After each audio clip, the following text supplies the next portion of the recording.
dëggantaan gis nañu ni kii di ministre bi ak ñamu nekkaloon en tout cas exposé nañu ko lépp alors exercice boobu waxtaane nañ ko fi defe naa jeudi passé doon nañu xaar ñu def ko donc def na ko ci anam bi ñu ko defee it yow ban jàngat nga ci am. xam nga àllarba bi jeudi bi passé oui fii lañ toogoon man la coow lii am yëpp da ko jar woon ci ay yóbbu ay police convoqué ma Samba convoqué ma Demba voilà ñu naan Mame Matar Gueye wax na lii nañ convoqué Abibou Dia déglu ko nañ convoqué Ibrahima Lissa Faye déglu ko loolu yëpp jaru ko et j'avais préconisé à ce que le ministre yi boppam daal di génn wax exactement lan mooy fonds montant fonds bi ñaat nan la toll nan lañ ko distribuer ñan ñooy ñi nga xamante ne déposé nañ ñan ñi nga xamante ne ñoom ñoo conforme quand je dis conforme mooy ñi nga xamante ne këyit yi ñu laaj pour que nga mën cee am ci aide à la presse boobu déposé nga ko et nan lañ ko distribuer ku nekk ñaata la am et effectivement noonu la fa demee man ba ñuy publier ba muy def publier son rapport j'ai été invité en tant que président de la commission de la carte nationale de presse ba ma fa demee également jox nañ ma fa kàddu jël naa fa kàddu oui te kàddu ya ma fa jël également li ma ko wax lenn la lii nga def ni exercice de transparence bi soo ko deful woon man dinaa bokk ci ñi nga xamante ne dinañ la mere li tax ma lay mere parce que da nga woote woon exercice de transparence da nga ñëwoon dès que nga ñëw toog nga daal di def une conférence de presse daal di wax ni aide à la presse bu 2023 nii lañ ko séddale woon boo waxoon ni sax xaalis bu bëree dañ ko jëloon distribuer ko ci ñu nga xamante ne sax nekk ñu woon ay organe de presse am na ay organe de presse yu nga xamante ne qui n'était pas conforme këyit yi nga xam ne ñu ngi leen doon laaj mataluñ ko ñu jox leen nañ ko séddalee dëppoolu ak yoon d'ailleurs IGE xam nga mi ngi doon def enquête te ba mu defee enquête ba pare am na ay recommandations yu nga xamante ne def na ko nga defoon conférence de presse boobu ñëpp déglu loon boobu yow géré guloo véritablement le fonds d'appui et de développement de la presse suñ la yëkkatee nag jox la après nga gérer fonds boobu de bout en bout donc yow yaa préparé le projet en fait say service ñoom ñoo préparé le projet de budget du ministère de la communication mu dem ñu voté ko ci biñ ko voté ba pare ci budget boobu ñu daal di prévoir 1,9 milliard nga xamante ne moom mooy le montant du fonds d'appui et de développement de la presse nga regrouper le conseil de gestion composé de plusieurs membres et si conseil de gestion boobu tey ji y a des représentants de la presse des gens yu nga xamante ne man de personnellement je les respecte ki nga xamante ne moom mooy gérer moom mooy le président de l'URAC Talla je le respecte beaucoup ki nga xamante ne moom mooy représenter le SYNPICS je rappelle c'est le syndicat des journalistes des professionnels des médias mu ngi ci biir ça fait partie du conseil de gestion l'association de la presse en ligne bu nga xamante ne man ca laa bokk amoon na représentant muy le directeur de publication le patron de Dakaractu Serigne Ndiaye les patrons de presse muy le CDEPS amoon na représentant Cheikh Thiam moo fa nekkoon Cheikh Thiam c'est l'ancien directeur général du Soleil mu ngi foon un grand que je respecte beaucoup donc ñooñu nga xamante ne ñoom ñoo fa nekk des représentants de la presse parce que ñi ma la wax ñëpp ay représentants de la presse la SYNPICS représenter la presse mooy syndicat de la presse CDEPS mooy les patrons de presse nu mu tuuti les radios communautaires URAC moom moo leen coiffé la presse en ligne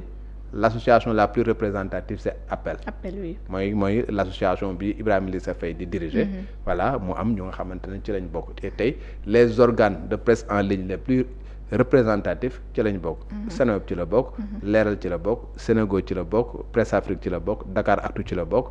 organes yu IGFM bu groupe Futurs Médias ci la bokk donc organes yi nga xamante ni ñu bëri ci association boobu lañ bokk ñooñu am nañu représentant ci conseil de gestion bi mu am kenn ku nga xamante ne ministère des finances la jógee koo xamante ne véritablement ñoom ñooy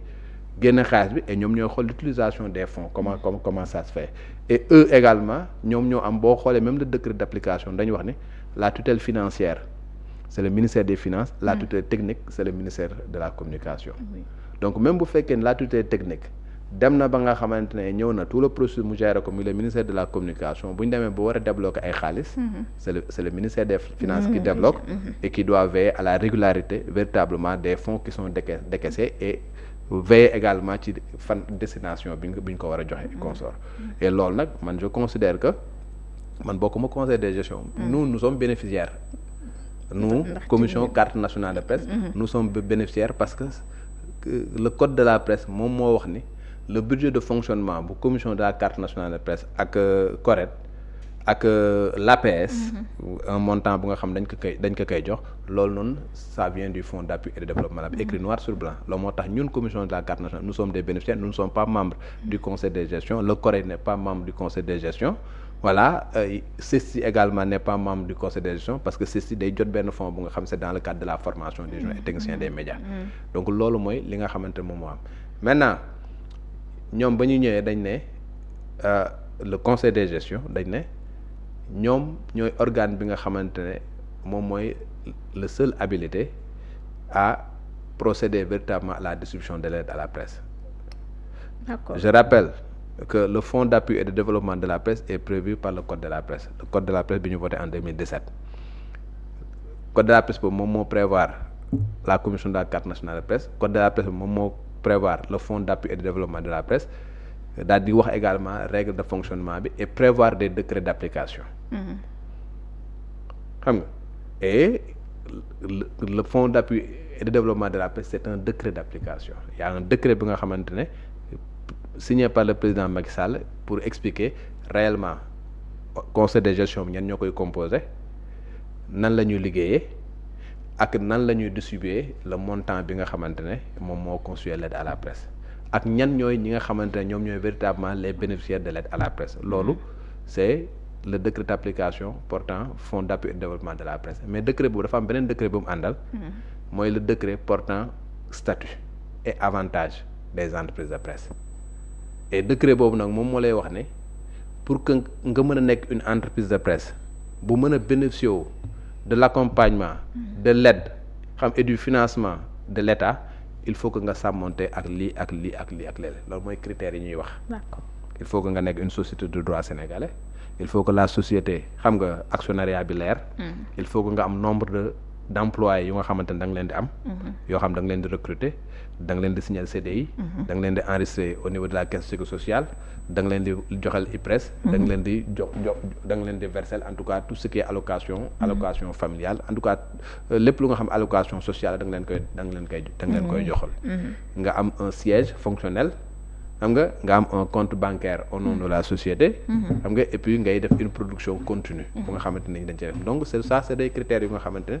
le décret moom moo ko tegoon. D'accord. donc nag je pense que le conseil de gestion je suis pas membre du conseil de gestion. je pense que le conseil de gestion ci li muy tënku rek moom mooy le décret d'application boobu nga xamante ne moom moo tegoon les critères. donc képp ku nga xamante ne bëgg nga am aide à la presse. benn il faut que yow yaay déposer sa bopp parce que c'est pas un montant bu nga xam dañ koy jël ñun dañuy distribuer à toute la presse. képp ku bëgg yow yaay dem nga préparer ce dossier nga dem déposer. le conseil de gestion daal di jël ce dossier en fonction des critères qui sont définis mu xool ndax matale nga ko soo ko matalee bu à part de ce moment là ñoom ñu doog a ñëw nag. foofu nag la arbitrage bi di am en fonction de ñii ñëpp matale nañ mais il faut que ñu xool par rapport à la taille wala nangam ak nangam ak consort parce que aujourd'hui quand tu prends la presse en ligne tous les médias en ligne n'ont pas la même taille. Exactement. Tous les médias en ligne voilà bokkuñu véritablement nañ la ñuy fonctionner charge yi par exemple du benn. donc tey li ngay ñëw par exemple jox un média bu mel ni Seneweb bokkul ak un média bu nga xamante ne c'est un média sectoriel ou c'est un média bu nga xamante ne peut-être dafay daaba et consort parce que investissement bi kii investir sàmmonte bi muy sàmmonte ak yoon di fay ses salaires di fay cotisation sociale xam nga di fay ay impôts affaire genre kooku boo demee ba di ko jox également y a un partage bu nga xamante ne ça se fait et ça c'est le rôle du conseil de gestion parce que loolu moo tax ña fay nekk en dehors des gens yi nga xam ne dañ nekk ci ministère en dehors des gens yi nga xamante dañ nekk ministère de la communication en dehors des gens yi nga xam ne ñu ngi nekk ministère des finances y a des professionnels des médias bi nga xam nañ l'environnement médiatique xam nañ l'écosystème médiatique. Et ñooñu nag wax dëgg yàlla ils sont force de proposition et peut-être même ñoom ñooy éclairer la lanterne des administratifs ñu nga xamante ne ñooñu peut-être xamuñu les médias na lay fonctionner. D'accord léegi Daouda am na ci ñoo xamante ni itam li ñu jaaxal mooy yenn chaîne wala boog groupe yu ci mel ni maanaam public bi. booy xool lu ci mel ni RTS Le Soleil autres yi nga xamante ni en tout cas jagleen leen. somme yu takku. ñenn ci ñu génn même boo xoolee démb Maïmouna Ndour Faye ànd ceeg ñoom CDEPS. ñeneen ñi acteurs dañu jàpp ni en tout cas fonds yooyu ñu leen allouweel waroon nañ ko jindi jagleel ko ñeneen ndax ñooñu déjà ay subventions yu jugee ci nguur gi ñu ngi koy jox loolu itam nuñ ko mën a déggee. loolu man personnellement d'accord naa ci argument boobu. D'accord man personnellement d'accord naa ci argument boobu. parce que man dama jàpp que ne le fonds d'appui et développement de la presse bañ koy génne dañ ko jagleel presse privée man loolu laa jàpp et jusqu'à aujourd'hui jusqu'à cette année bañ ko dalee distribuer ba léegi médias privés yi dañ ko doon def avant muy nekk fonds d'appui et développement de la aide à la presse la woon. Aide à la presse la woon ça existe depuis 1996 ça fait 30 ans maintenant bi muy am na ay jamono sax yu nga xamante ne du temps du président Abdoulaye Wade. dafa am montant bu nga xam ne dañ ko doon jox les relations centrales mais dafa am benn montant bu nga xam ne dañ ko doon jox la presse. bañ koy mettre en place c'était pour jàppale véritablement les médias privés pourquoi parce que ñi nga xamante ne ay médias publics lañ li leen war a jàppale. c'est lu nga xamante ne dafay jógee ci budget de l'État ñu daal leen koy jox. parce que ña fa nekk comme directeur c'est des gens qui sont nommés. par le président de la République. Oui, exactement. C'est des gens yu nga xamante ne dañu war a am un budget comme yeneen organisme yu nga xamante ne ñoom ñoo fi nekk dépendre de l'État ni ñu war a amee budget. pour leur permettre de faire leur travail convenablement et que bu fekkee en termes de financement dañ am lu nga xamante ne dafa sooxe et consort la plupart c'est l'État du Sénégal qui sort de l'argent pour jàppale leen. Il est arrivé même au niveau de la RTS au moment où ñu war a def ay coupe du monde et consort nga xamante ne dañu war a dem di jëndi les droits de retransmission et consorts. Que le président de la République prenne sur lui-même xam nga de donner une enveloppe de financer tout cela pour que ñun sénégalais ñu mën a seetaan coupe d'Afrique wala coupe du monde xam nga te du ñu dem ci ay canal wala on n'est pas obligé dem di abonné wu ay canal wala yeneen chaîne wala jënd ay IPTV. donc loolu moo tax argument boobu nga xamante ne ñoom Maïmouna Ndour Faye joxe ko. man c'est un argument bu nga xamante ne man mun naa koo accepter et jàpp naa ni sax noonu la. noonu la war a demee interprétation bi nga xamante ne bon le ministère def na ko. xaj na ñoom peut-être am nañ nuñ ko interpréter mais man jàpp naa encore une fois. que ñi nga xamante ni ay organes publics lañ leur financement dépend de l'État. donc mënuñu ñëw nag jël une subvention parce que au niveau de l'État y a ce qu'on appelle l'unicité de caisse. mënuñu jël ci keesu État jox la ci subvention. jëlaat benn somme d'argent defar ko ci fonds d'appui ba pare jëlaat la ci fonds d'appui boobu daal la ciy joxaat. waaw pour man du am cohérence quoi. donc man loo moo tax man dama bokk ci ñi jàpp ka ne effectivement bu fekkee ni seen budget bi ñu leen di jox doyul nañ yokk seen budget. tey ji la maison de la presse état daf ko war a jox budget bu conséquent pour lui permettre de faire correctement son travail. l'APS. APS. État da ko war a jox un financement pour mu def son travail convenablement. La RTS État da ko war a jox un budget conséquent pour mu def son travail convenablement. Le Soleil la même chose pour man c'est l'État qui doit donner le budget nécessaire. tey jii ces organes là non seulement l'État leur donne un budget mais l'État a créé même benn forme juridique bi nga xam ne daf leen di permettre. ñu concurrencer même les médias privés. parce que dañu am ay services commerciaux. oui am publicité yu. di am ay publicité voilà léegi nag yow yaa ngi am la possibilité d'avoir de la publicité di ko xëccoog médias privés yi yaa ngi am une subvention de l'État bu mu lay jox. nga wëlbatiku une troisième fois le fonds d'appui et de développement de la presse ñu war la cee jox lu nga xamante ne lu assez conséquent la et plus de ay 100 millions et consorts. dafay nekk lu nga xamante wax dëgg yàlla doo ko mën a comprendre. et loolu argument boobu ñoom Maïmouna Ndour Faye wax dafay nekk un argument bu nga xamante dama koy accepter. tey le fonds d'appui et de développement de la presse. ki ñu ci cité. c'est l'agence de presse sénégalaise li tax ñu cité ci l'agence de presse sénégalaise mooy lan l'agence de presse sénégalaise c'est une agence nationale bu nga xamante dafay produire de l'information. et les médias privés dañuy puiser. foofu noonu te duñu fay dara. donc nag loolu nga xamante ne les médias privés waroon nañ di ko fay ñu ne léegi contrepartie bi dañ koy jëlee ci fonds d'appui et de développement bi ñuy jagleel les médias privés pour jox ko APS loolu moo indi woon APS xam nga bokk ci ñi nga xamante ne dañuy bénéficier du fonds d'appui et développement de la presse ñetti organe lañ fa cité muy le CORED muy la commission de la carte nationale de presse muy l'APS mu ñoo nekk en dehors des médias privés ñoo nga xamante ñooñu dañuy déposer parce que ñeneen ñi pratiquement duñ déposer ñu déposer rek un budget il formule la demande ñun commission carte nationale on ne demande pas joxe ay quitus joxe ay nangam ak joxe ay nangam ak nangam parce que nous sommes des organes de gestion yu nga xamante ne on nous demande voilà de demander un budget mais bu ñu demander budget ba pare après ñun aussi dañu am obligation l'utilisation qu'on en a fait ñu def des états financiers wala déposer ko au niveau du conseil de gestion pour wax leen ni jox ngeen ñu nangam nii lañ ko utiliser lii ci fii la dem lii fii la dem lii fii la dem lii fii la dem voilà la somme les justificatifs de la somme bi nga xamante ne tegoon nga ko suñu loxo. c'est comme ça exercice de transparence boobu tamit da ciy aju mais Daouda